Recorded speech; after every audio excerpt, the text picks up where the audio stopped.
Welcome to Office Tales in People podcast, episode 8. In this episode, we're diving into a conversation that often goes unspoken. What truly makes a man a great leader?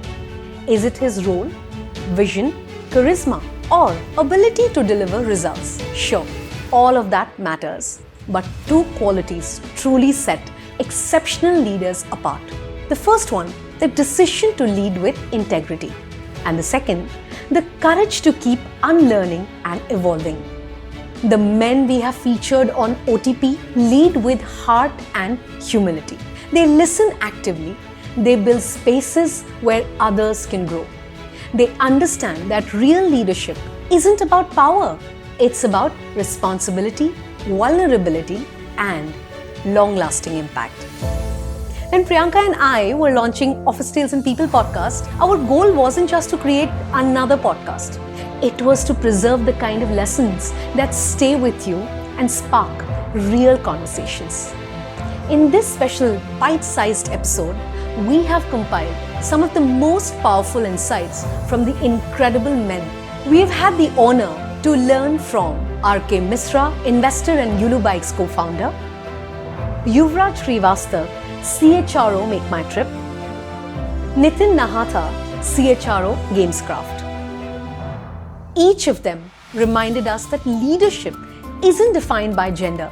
It's driven by intent. And their stories are an invitation to each one of us to ask, are we leading with purpose or just chasing performance? This bite-sized episode is packed with gold insights that will not only inspire you, but challenge the way you think about leadership. If you haven't subscribed to OTP yet, now is the time. We are just getting started, and the conversations ahead are the ones you wouldn't want to miss.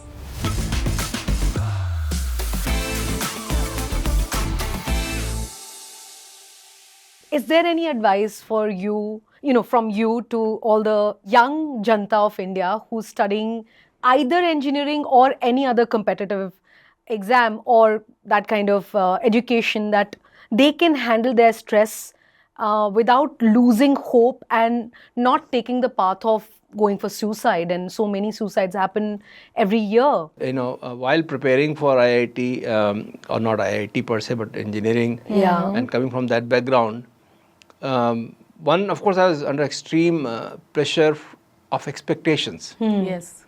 So I had created boundaries and pressure from myself. But then I also was very sure that once I clear this, my path is going to be, And you never felt like giving up? Giving up se kya hoga? And I actually at that time did not really worry about outcome, because I had applied for, all those UP engineering colleges. Then I had applied for IIT, applied for that time ISM Dhanbad, Roorkee, TS Rajendra, which used to be the Navy. Every possible thing I had applied. कि कहीं ना कहीं तो हो जाएगा. कुछ तो मिल ही जाएगा. कुछ तो मिल जाएगा. Because I had no option but to try for something. Happen. Correct. Yeah, otherwise, what else you'll do? Correct. But a lot of youth today doesn't think like that. That ki I don't have an option. They just think, oh, I need to give up now. No, I think the important part was that we had a very loving family. Yeah. They're always there with you, and communication was much better. Nowadays, in today's time, communication, because of, I think, distractions, parents' schedule, and I think today kids don't want to be told.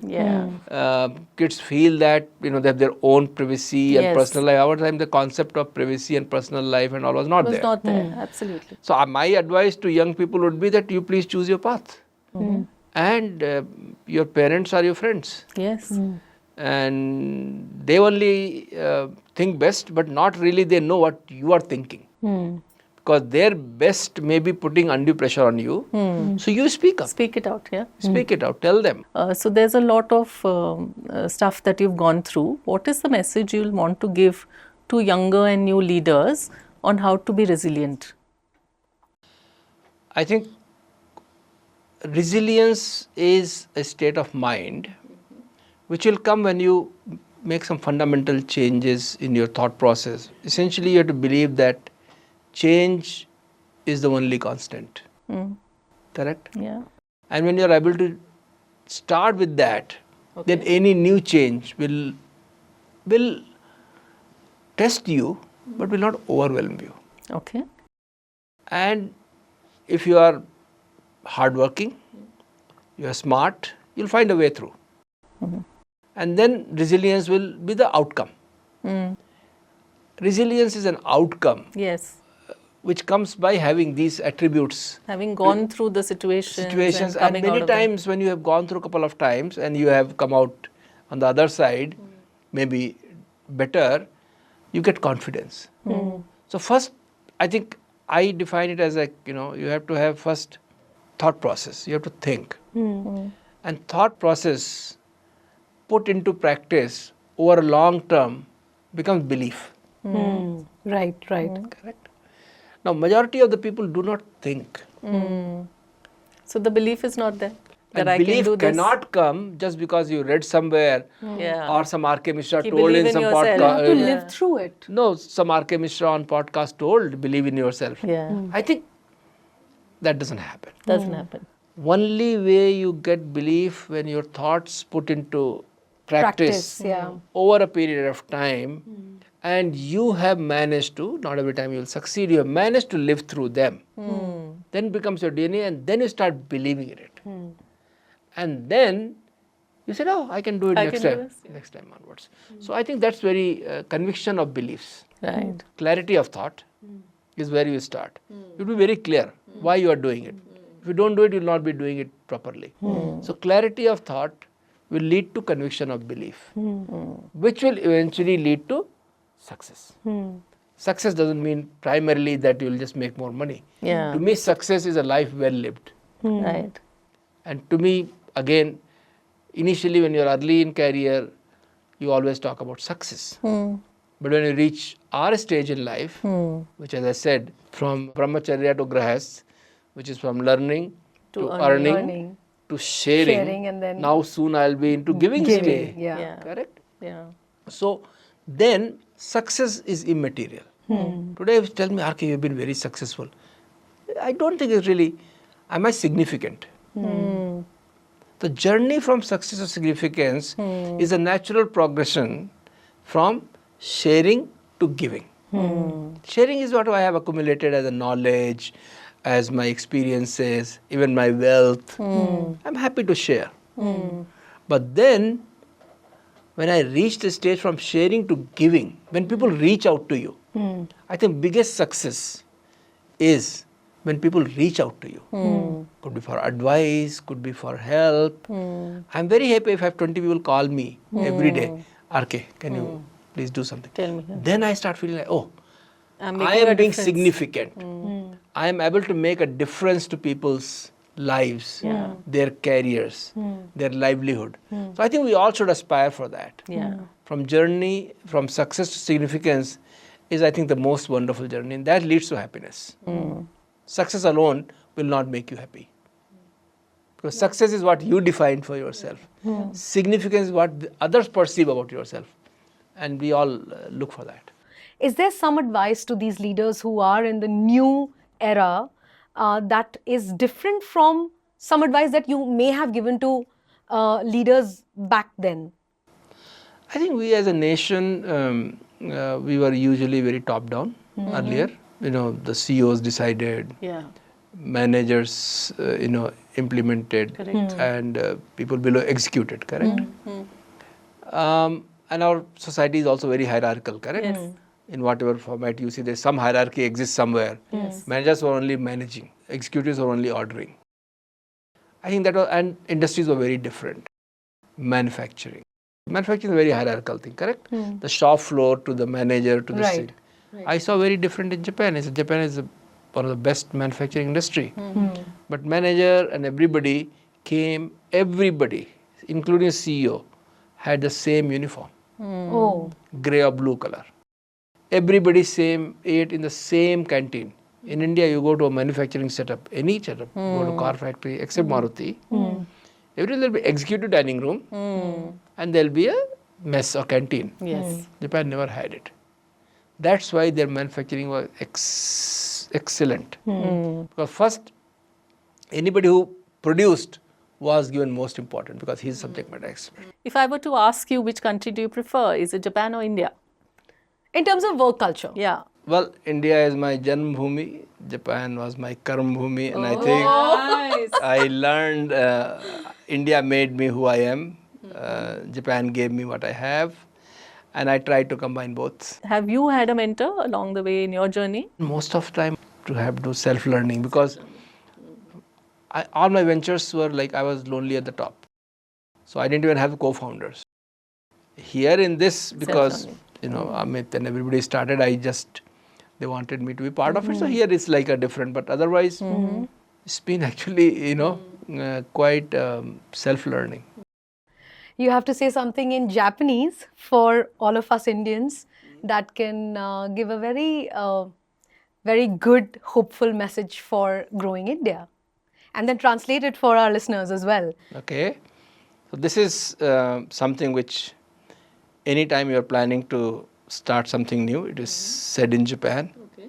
It's called Gambatte Kudasai, Okay. which essentially means please go work hard and make it happen. Awesome. Wow. Thank you, RK, for coming on our podcast. We really enjoyed talking to you.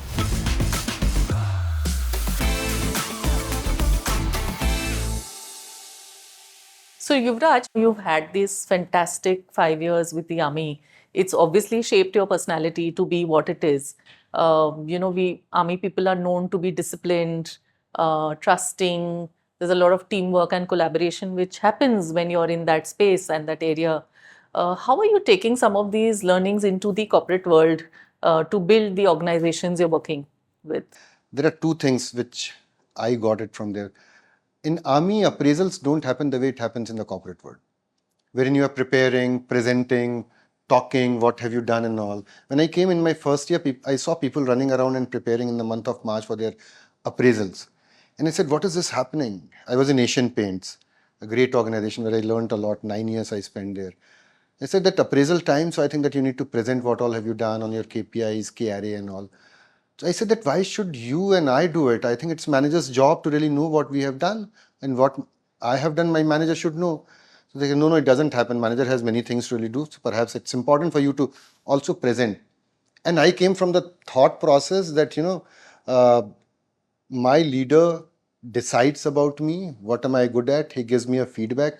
I don't need to tell him that point of it. And later on, perhaps I also adapted how you need to really be prepared and all. But in army, you used to just meet your commanding officer. He'll tell you your pen picture, give you a sheet of paper. He would have observed you over a period of time, give feedback. You will sign and move out. There's no as such debating of being happy or unhappy, because finally you have done what you were expected to do. That was something which I realized, that it's important to give feedback to people on a regular basis. And it's also important to leave it to the leaders to be at peace with yourself. Now it's important for the leaders also to be far more trusting, mature and all that stuff, so that people can start following them. But for me, it was the first learning that your leader is the one who will make your career, and you should have ultimate trust on your leader. A certain norm that gets talked about on how Gen Zs are in organizations. What is your view on how to deal with Gen Zs in organizations? Yeah, when I was young, people who were senior to me, they used to say that youngsters are different. And I'm sure that when they were young, their seniors must have been saying that they are very different. We all are different from our previous generations. But basic human values and the needs remain same. Maslow's hierarchy of need continues to be true for everyone still, right? Your need for recognition, your need for self-actualization, your need for personal safety, all that remains same. If that be so, Gen Zs may not be very different. The only fact is that they look at things from their own lens. If they feel that, job is not my end of life, job is not my life, job is a part of my life, then the lens changes. I perhaps might have been thinking that, job is my life. I need to really work. My parents used to think that way.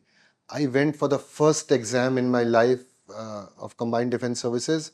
I got selected, and there was so much of insecurity that I said that I'll take this job rather than waiting to become a civil servant, which I don't know whether it would have been there or not. Today's kids can really take that risk. So they feel that I need to travel, I need to enjoy my hobbies. I know some kids who do a lot of work. They're working in the corporate world, but they have a parallel hobby. Somebody is a rapper, somebody is a musician, somebody is a writer, somebody is a traveler. So they look at life, work as a part of a life. We used to look at life, Work as life. work as life, and that is what we are. So if that be lens, it's very clear that they'll operate in a very different way. I see a lot of early 20 girls coming in solo to travel, and they are left with not much of pre-information on a lot of planning. Has MMT done something that is taking care of this aspect? So, I think first is that women have been traveling, right? And they have been traveling in huge numbers. And the planning for the travel, when you say that men have been traveling more and they are the ones who plan, the overall study and understanding says that travel decisions, planning decisions to a great extent, where to go, how to go, when to go, and all that stuff is still driven by the women and the family, right? Men basically manage the logistics, and that is how it works. And travel, vacation is one of the most engaged, evolved, and involved decision making in the family. Yeah. Besides some of the other areas, maybe travel is a family decision, unless it's a business travel wherein a person is traveling. Other point is that MakeMyTrip is an aggregator platform, right? It has huge responsibility, and it provides personalized attention to all the people who travel on a vacation from our portal, and they book from our site. We have solo travelers packages which people can really buy and go. We have dedicated people who sell you the packages, right? We have holiday experts. Again, we have around 800 to 1,000 women who work from home, and they are part of our ecosystem. They are called holiday experts. They are the ones who basically sell the platform to you or your vacation. They are the ones who really advise you, counsel you, and help you curate your own whole platform or the vacation. They are the ones who again continue to be in touch with you, and they are one-to-one connected in case you have any problem. So that way, I think things have improved, and as an organization, we are conscious about it. Is there a defined course for queer community and for PWDs to apply in MMT very openly and comfortably? Is there a process? In our organization, we have people with this orientation, and I don't think anybody bothers. Anybody would like to even talk Happy about to hear it. that. I think there are some I know, there may be many who I don't know about it because we don't try to figure out Find that out. and find it out. It's normal for us. I mean, that's how it should be. That is how it should Yeah, be. yeah. It's decision of hiring is more on meritocracy, what you bring to the table, and I don't even want to get into the debate of people with different orientation bring some very different skill set. These all can be really nuanced explanation of people's orientation, but I personally believe, and that is what we follow, that anybody who brings their skill sets comes onto the table and works with us. What's been your favorite destination when you traveled? I love traveling to Bhutan, Thimphu. I think very, very serene place, and I have liked hills. And it was also basically me, my wife, and my son. He was still very young. That was the first vacation we did. And so the overall climate, place, serenity, people, all put together, I think I love that place. Other than that, I think I would have traveled many places within the country. Uttarakhand hills are also very, very alluring to me, sort of a thing. Yeah, that's all. Okay. And any specific travel destination for people at the workplace who are going through extreme stress or some kind of crisis and they just want to go somewhere and you have a suggestion for them? Do you have any specific place for them to go, which you recommend? Like a take a break place. So I would say that, places are defined by the people who are accompanying you.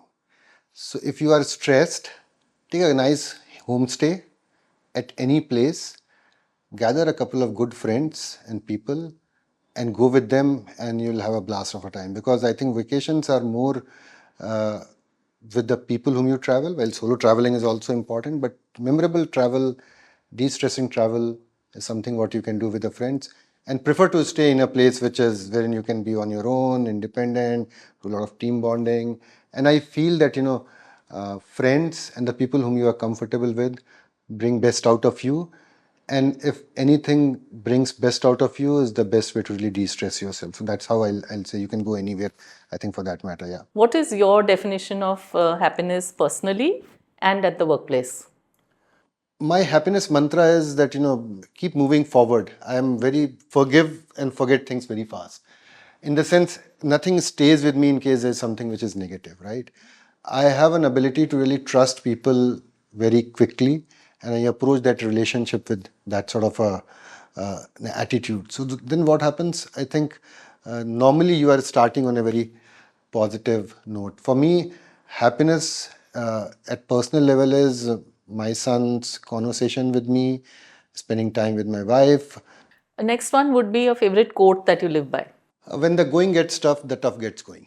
It's a commando's adage, and that's what I believe in. And one advice to all our future HR leaders who will look to become CHROs, from a seasoned one to the newcomers. No, I think that all of them, most of them are doing well, and HR team in every organization is contributing immensely in terms of building the organization.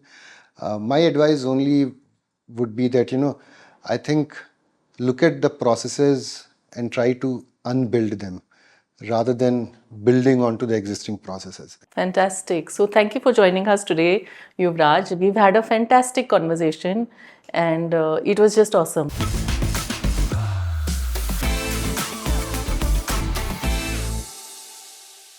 Welcome on the show, Nitin. We're very honored to have you with us today. Same here. So the first one, Nitin, I want to know from you. You have such great experience in banking, Stancy, Tata's. How has all of these experiences influenced you and your approach to HR, as well as how to build organization culture? Very fortunate I am, in terms of many a times you have to plan. Some of these things were planned and some happened on their own. My experience with Standard Chartered and HSBC gave me a lot understanding about global organizations and banking, because banking at that time was at peak and I was being hired to set up a startup within a banking sector, Standard Chartered, which was quite unique because some of the challenges we face today with limited talent and resources, you have to scale up a big organization. That's something that I learned there. And then I moved to HSBC, which again was a very different setup because HSBC and Stancy, from a cultural standpoint, both London-based organizations, very different when it comes to their mindset. Stancy is far more Asia specific, and HSBC is more global in terms of London-based, and their perspective about their own self is very different. So I remember when I used to hire for HSBC, like, people should join us because we are HSBC. Man, the world has changed, because today people are looking for options and brand itself don't get you people.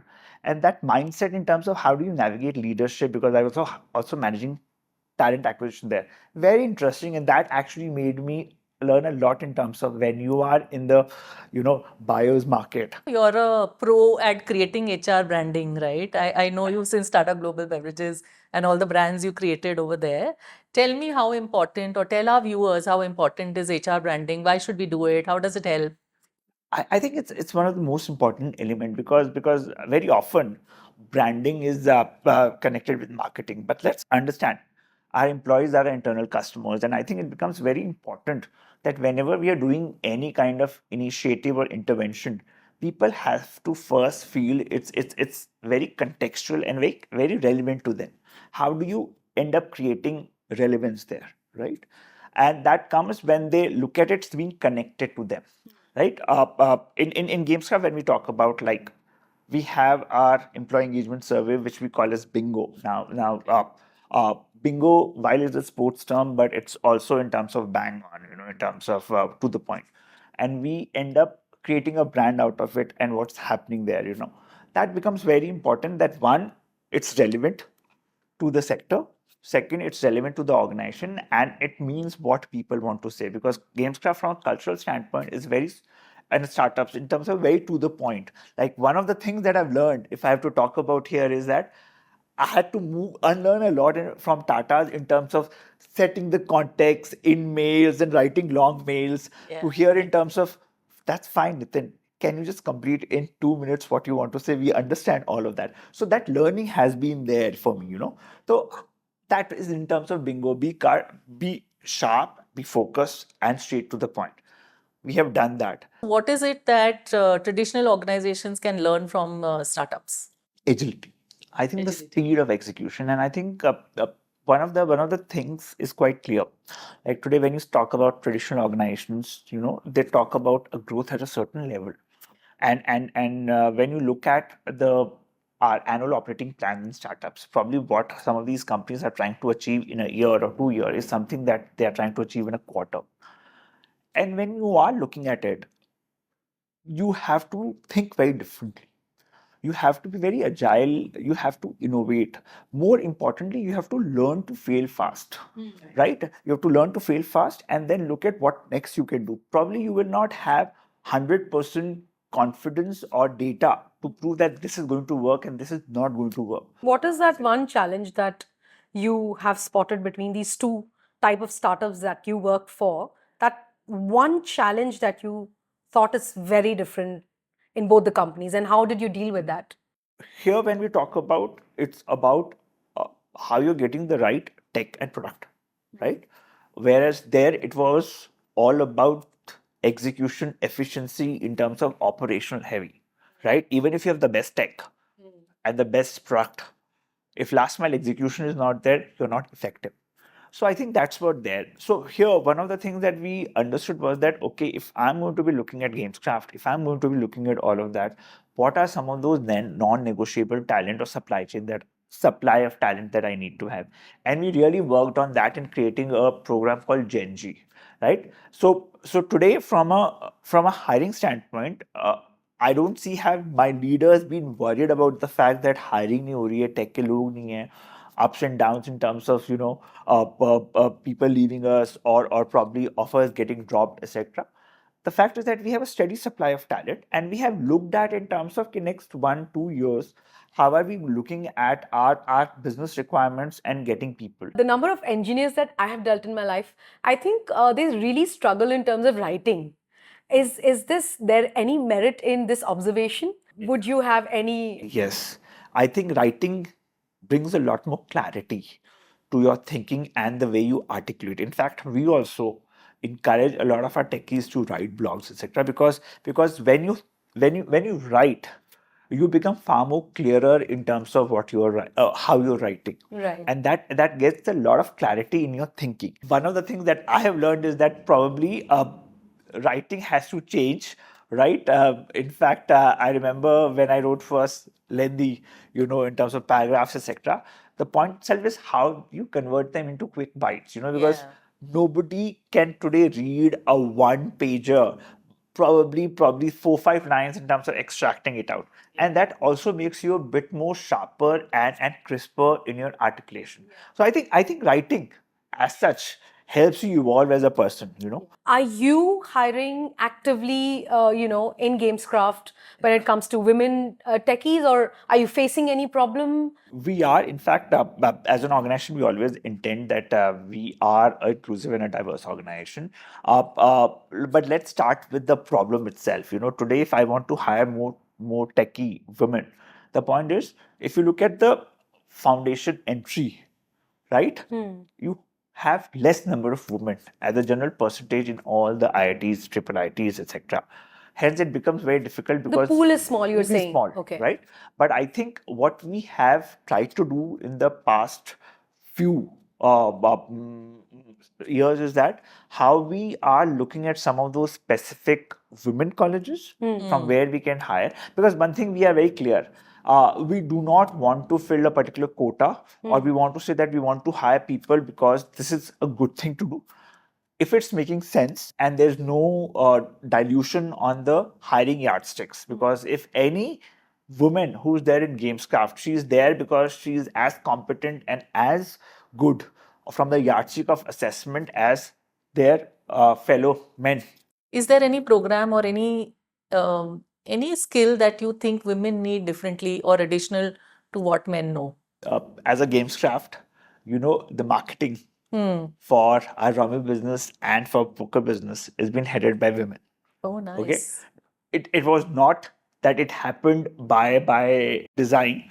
It just came out to happening, and one day I was talking about it and I was like, "Hey, look, we have two women who are holding the marketing for both our brands, and we believe that every individual, every crafter who's committed, who's this, will get and find their path." For example, our design head is again, and Srivastava, who's is a woman. In fact, we have some of the other fellow crafters who are doing pretty well in tech, and they're women. So, what is that one thing that techies should get it right? I know it's tricky. Salary is an outcome, Okay. right? Okay. The second one, okay. So, which book would you recommend to freshers or to, some youngsters? By far, Blink. Okay, Blink. What's your favorite quote, if any, if at all you have any? When the going gets tough, tough gets going. Awesome. And what's your leadership style? Hands on. All right. I get it. I know you. So, yes, I agree. And what would you prefer? You worked in both sides of the organization, startup versus traditional. Which one do you prefer? Startup. Oh. But how do you build them as an institution? I always get there in terms of, can Yeah. you build an institution? But yeah, startup. Startup, otherwise, yes. And what to you, according to you, is happiness at the workplace?